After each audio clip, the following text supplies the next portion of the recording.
Eh ben salut à tous, salut Manu, Salut. salut Xavier, Salut. et bienvenue dans un nouvel épisode de La Grange. La Grange c'est quoi en gros? C'est l'émission qui vous parle d'un petit film, une critique d'un petit film qu'on a vu il y a pas si longtemps, et moi, Manu et Xavier, on décortique un petit peu les films, ce qu'on en pense, à chaud. Là le film qu'on a vu il y a pas si longtemps en gros c'est Massacre à la tronçonneuse, nouvel épisode sorti sur Netflix. Et déjà, à chaud, on va demander aux gens, Manu, Massacre à la tronçonneuse, impression générale, t'as aimé, t'as pas aimé? Alors moi je suis un des grands fans de l'original, donc clairement pas aimé. Clairement pas aimé. Xavier, aimé, pas aimé? J'ai assez aimé. Pas mal. Assez aimé. Pas mal. Donc des petites choses à noter qui t'ont fait tenir quand même jusqu'au bout du film? Ouais. Ok. Alors moi j'ai pas aimé non plus, donc je pense que ça va être un peu unanime au niveau des avis. Mais d'abord, je sais pas, est-ce qu'on parle déjà de... Parce que vu que c'est un énième épisode de Massacre à la tronçonneuse, est-ce qu'on peut déjà parler de l'original, en gros de quoi ça raconte pour ceux qui ne l'auraient pas vu? C'est plus ou moins basé sur un tueur en série qui a existé au Texas, mais ça raconte l'histoire de 5 jeunes gens qui font une balade, et puis je sais plus s'ils se rendent dans un festival, c'est dans les années 60, 70, et puis du coup ils tombent en panne, donc ça a créé un peu un genre, ça. Du coup de tomber en panne, mais et un avant, bande de à jeunes qui cette tombent en époque, panne, qu'est-ce qui se passe? À cette époque, c'était pas un cliché. Et puis, ils vont chercher de l'aide, ils tombent sur une maison, et ils tombent sur un gros malade mental qui a une tronçonneuse et qui aime bien des peaux humaines sur le visage, un masque en peau humaine, ouais, c'est vrai. Voilà. Et donc, qui va faire un joyeux massacre de tous ces jeunes gens. Et du coup, ça t'a d'autant plus déçu, le nouveau t'a d'autant plus déçu parce que t'étais plutôt fan du premier. Alors moi, j'ai aucune attente par les suites, même s'il y en avait eu certaines qui étaient pas mal, ou les remakes. Donc j'avais pas d'attente, mais si tu veux, oui, on peut pas aimer, enfin, je pense qu'on peut pas vraiment aimer ce film si on a aimé l'original. Si on se souvient de l'original. Parce que ce nouveau film, du coup, alors on va juste pitcher, on est au Texas, il y a une bande d'influenceurs qui vont aller au Texas, dans un petit bled qui s'appelle Harlow, qui vont aller réinvestir en fait ce bled paumé qui est carrément devenu une ville fantôme, les commerces sont partis, il n'y a plus âmes qui vivent, mais ils se sont dit qu'on va racheter tout ça, on va lui redonner un petit coup de pimp, et puis ça va faire venir des touristes, de l'activité des investisseurs, on va relancer tout ça, le business, et puis du coup ils vont essayer de recréer de la vie dans ce petit bled. Mais le problème, c'est qu'il y a une des personnes en fait qui était supposée être partie dans cette ville fantôme, vit toujours là-bas, vit toujours dans un orphelinat, je crois. C'est un ancien orphelinat. Cette personne ne veut pas partir, elle estime qu'elle est chez elle, et du coup ça va compliquer un petit peu les choses, les projets de ces petits jeunes bambins, qui vont aussi faire la connaissance du Leatherface. Du coup, réalisation, ce que vous avez aimé, pas aimé, t'as aimé. Alors du coup, on va commencer par toi, Manu. T'as pas aimé le film? En fait, ce que j'aime pas, c'est plus lié... En fait, je vois trop les travers des remakes actuels, du manque d'idées, des autres films aussi. Donc il n'y a pas que ce film-là, mais ça fait partie d'un ensemble. On peut citer par exemple la suite d'Halloween, là qu'ils ont refait, ils en ont fait 2. Oui, ils en ont refait une aussi récemment, là. Ouais.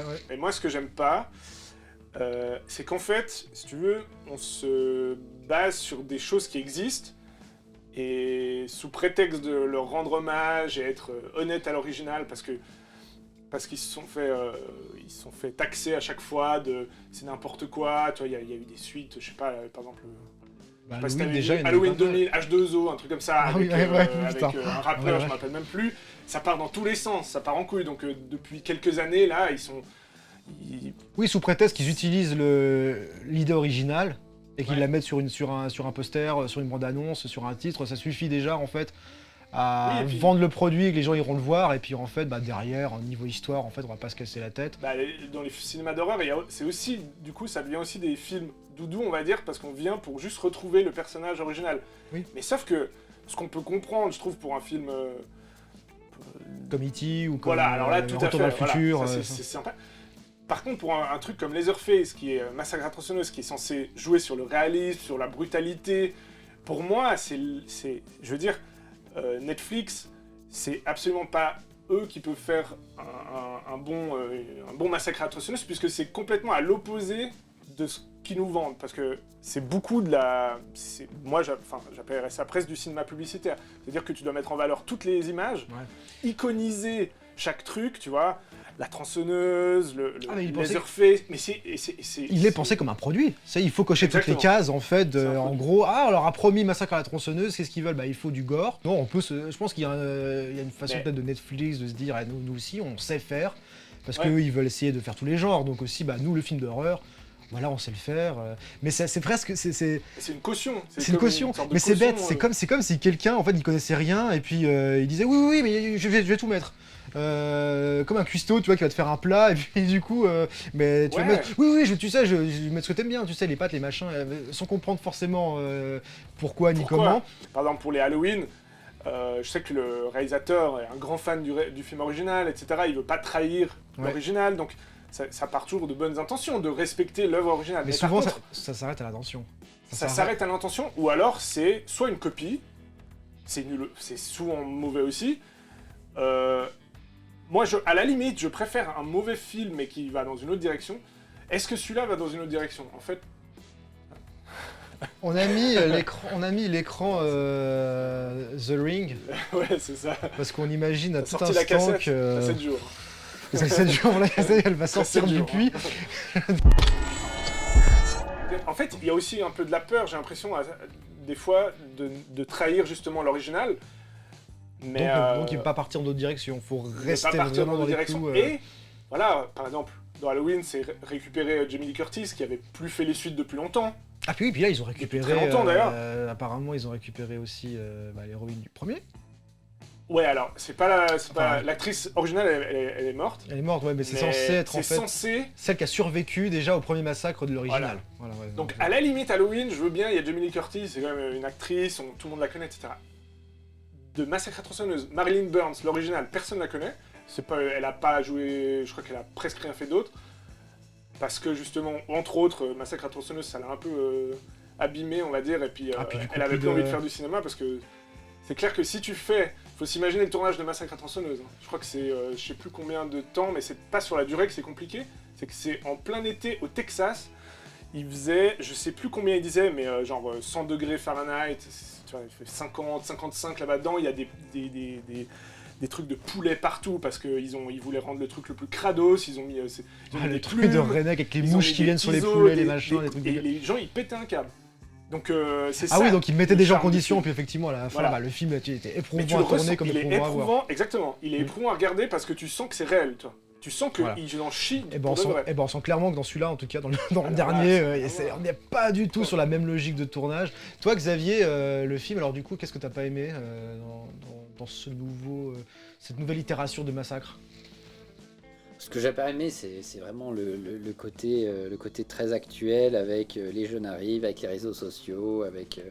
Enfin, tout ça, je trouve que Déjà, c'est facile quand même. Hein, c'est très facile d'amener quelque chose par ce biais-là.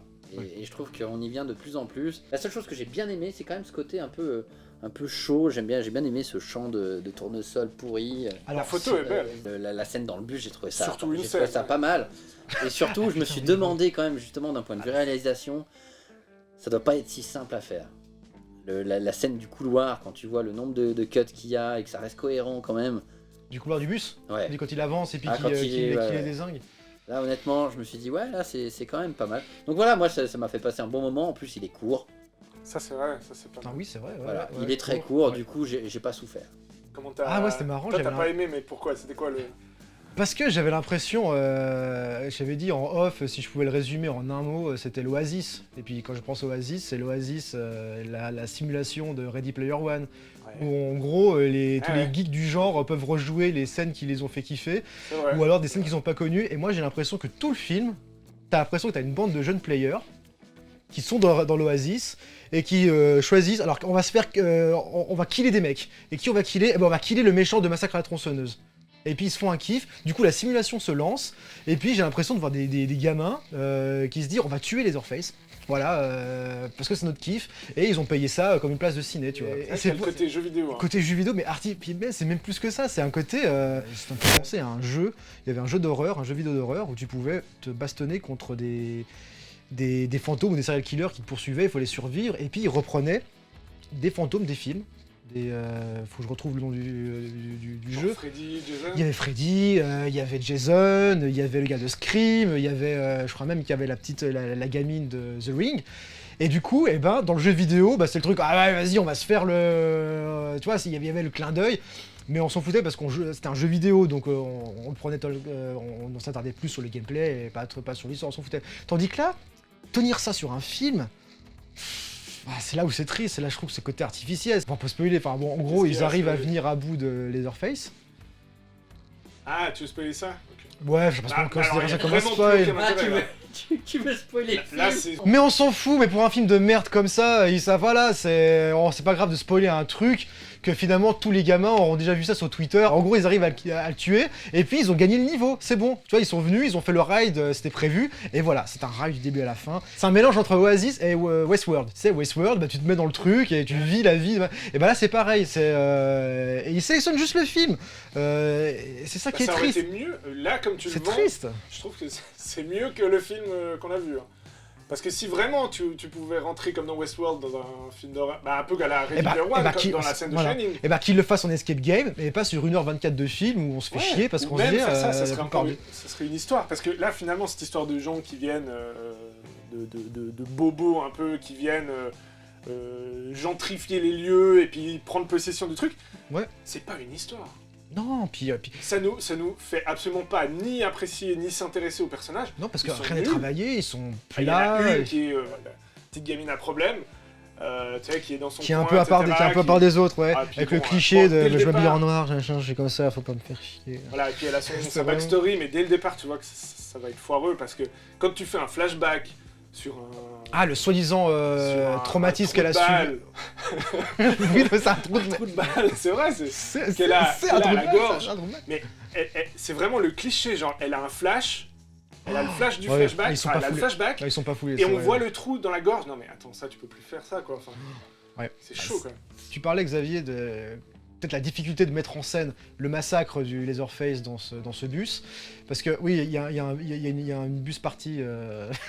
Alors ça, putain, les mecs, c'est un massacre à tout va, et tu calmes. Et en gros, t'as tous les investisseurs, influenceurs qui sont été invités à cette petite sauterie là. Le truc, le Leatherface, j'adore la scène, ça, je me suis quand même marré une fois pendant cette scène. T'as le Leatherface qui arrive, il est là, donc lui il lève la tronçonneuse, et puis eux ils lèvent leur téléphone, tu sais, ils sont comme ça. Alors ça, mais après, pendant qu'ils se faisaient massacrer, t'avais les commentaires Twitter ou TikTok. Wesh, et ils disaient, ouais, qui c'est qui a invité cet abruti ou ce truc-là? Et moi j'étais là, mais non, c'est trop bien.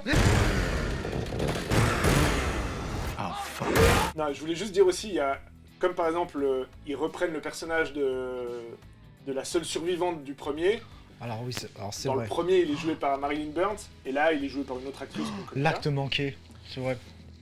Alors, c'est pas la même actrice parce qu'elle est décédée. La nouvelle actrice a rien de particulier. D'ailleurs, ça m'a beaucoup fait penser à Halloween, parce que maintenant, quand on fait les... Tu sais, il y a un truc... Par exemple, dans Halloween, c'était Jamie Lee Curtis, avec exactement les longs cheveux... Faire un bien peu la en vieille, comme la indienne, vieille badass, La vieille quoi. badass, exactement. Mais pendant tout le film, il y a des petits passages comme ça, comme si elle allait pouvoir enfin se venger. Oui, on te fait monter la sauce. Voilà. Il y a les scènes où... Oh, on a un problème, c'est la merde en ville. Qui c'est qu'on appelle? Où est-ce qu'on a call? Ouais. Et il y a le shérif à un moment donné qui l'appelle. On contrôle plus rien. Et t'as l'impression qu'ils vont appeler Rambo, tu vois, pour venir. Et c'est ça. Et la nana, elle est là, c'est comme si elle se préparait. Clac, clac, c'est Superwoman qui va y aller. En plus, la vengeance sur un Leatherface, il est juste en ville, quoi. Tu vas pas me dire qu'en 40 ans, elle l'a jamais trouvé. Mais oui, voilà. Alors, soi-disant, oui, il a un masque. Ouais. Enfin, je veux dire, tu vois sa carrure, il n'y a pas 25 personnes dans un village fantôme où il y a deux pelés. Les deux, il y a une vieille femme et puis il y a un gars qui fait 120 kilos et qui est carré et tout comme une armoire. C'est vraiment les personnages qui attendaient le scénario pour vivre. Hein. C'est parce que Exactement. Vraiment, C'est on est exactement là. Ah, c'est quand qu'ils vont passer à la page 42? Ah, ça y est, on va se passer un truc. Tu pètes un plomb, c'est ridicule, ça ne sert à rien. Et le pire de tout, c'est que pour finir ça, tout ça pour ça. elle meurt comme une merde. Putain, ouais, alors ça aussi. Ouais. En plus, dans une scène qui... Enfin, là, faut vraiment pas réfléchir pour faire une scène pareille sur un personnage comme ça, parce que Il la prend. c'est genre jouissif, voilà. Machin. Moi, j'ai vu un peu un truc, voilà, assez féministe, etc., ça y a pas de si. Mais ils font l'inverse de ce qu'ils T'as annoncent, tu vu vois. beaucoup de trucs dans ce film. Bah, non, mais le retour des personnages féminins, bah, Halloween encore, Jamie Lee Curtis, etc. Le côté badass, avant, il était... si tu veux, les femmes dans les films d'horreur, ça a jamais été... Non, mais c'est safe.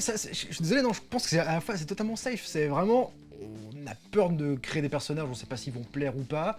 Du coup, on est là, il nous faut un filet de sécurité. Ouais. Du coup, on reprend les vieux. Parce que tu vois, ils vont le faire dans le prochain Jurassic Park, ils l'ont fait dans plein de films. On reprend les vieux parce que on a tellement peu confiance, ils ont tellement peu confiance aux nouveaux personnages parce qu'ils savent pas, les algorithmes n'arrivent pas à prédire est-ce que ça va plaire ou pas. Du coup, on prend le choix sûr, Oui. le safe choice. Donc, moi, je pense pas que ça va au-delà de ça. Hein. Mais pour finir comme ça, C'est triste, c'est vrai. c'est ridicule, je veux dire, c'est contre-productif. C'est contre-productif, cette scène elle est triste, à l'image de tout le film en fait qui est triste parce que c'est plein d'actes manqués, qui sont pas exploités. Tu la jettes à la poubelle, quoi. en C'est gros. on s'en fout. Ouais, c'est presque. c'est Bah, presque ça. d'ailleurs, elle est dans les ordures, je crois, à un moment donné. Elle est à la poubelle, c'est vrai. Elle est à la C'est vrai qu'elle poubelle, Bah, tu vois qu'il y a des c'est- intentions là-dedans. Ouais, mais ça, c'est nous qui les voyons parce que c'est triste quand même.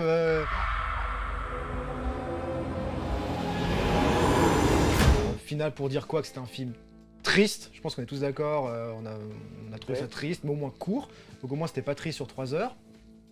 Hein. Oui, ça c'est Et, vrai que 1h23 quand tu mets 1h23, le film, c'est cool. Au moins, ça passe. Donc du coup, on va peut-être C'est vraiment finir plaisir. sur la... Il fait même pas 1h23, hein, parce Même pas que... 1h23. Non, Même non, pas parce 1h23. avec le générique de fin qui dure une plombe... Ah ouais. non, il est plutôt 1h18, je crois. Bah, On va d'ailleurs, quel finir sur réalisateur, juste, attends, on a même pas cité. Quel réalisateur, Xavier? C'est vrai que je l'ai plus en tête non plus. David Bou Garcia. Ok, merci Xavier. Bon bah, je pense qu'il a pas vraiment été avec le plus profond de son âme dans ce film. Donc du coup, on va finir ce petit épisode avec une note. On attribue une note, on l'a pas fait pour la dernière fois, mais là on va essayer de le faire. Donc Manu, quelle note tu donnes au film? Allez, pour être gentil, 4. 4. Xavier? Sur 10. 4 sur 10. Oui, note sur 10. 4 sur 10. Xavier? Allez, 3,5. 3,5. Ouais. Allez, un petit 3,5. Allez, petit 3,5. Alors, Il donne une moins bonne Il note donne que une moins moi bonne qui note. déteste. qui était non, bah, Mais il est franchement. censé aimer. Alors moi je vais mettre 2. 2 parce que 2 pour le truc du TikTok dans le bus qui m'a fait mourir de rire parce qu'il n'y avait rien à foutre ici mais c'était drôle. Et puis 2 pour un autre point qui était juste un seul plan, la scène du maïs, la nuit, avec les orages derrière, je trouvais. J'ai vu Avec ce les plan, phares ouais. de la Belle bagnole. photo, ouais. Et de loin comme ça, avec toute la tempête derrière dans ce truc, j'ai dit putain, le mec il a quand même fait un petit truc. Ouais, il Voilà, touche. donc au moins ces 2 points là pour ce film. Donc c'était un petit épisode de La Grange, on a un petit peu donné un peu de manière bordélique nos avis, mais j'espère qu'on a été On a un plus petit peu constructif. donné envie. On a un petit peu donné envie, en tout cas si vous l'avez pas, voilà, si vous avez envie d'avoir votre propre avis, regardez-le. Quant à nous, on vous dit à la prochaine pour un prochain épisode. On va parler de quoi, on sait pas encore. Hein. Bah, encore du rouge. Encore du rouge. Ah oui, encore du rouge pour le prochain épisode de La Grange. Ciao Manu. Ciao. Ciao. Xavier, merci pour ces petites informations sur Ciao. les réalisateurs. Hein. C'est bien qu'ils soient là. Ciao à tous.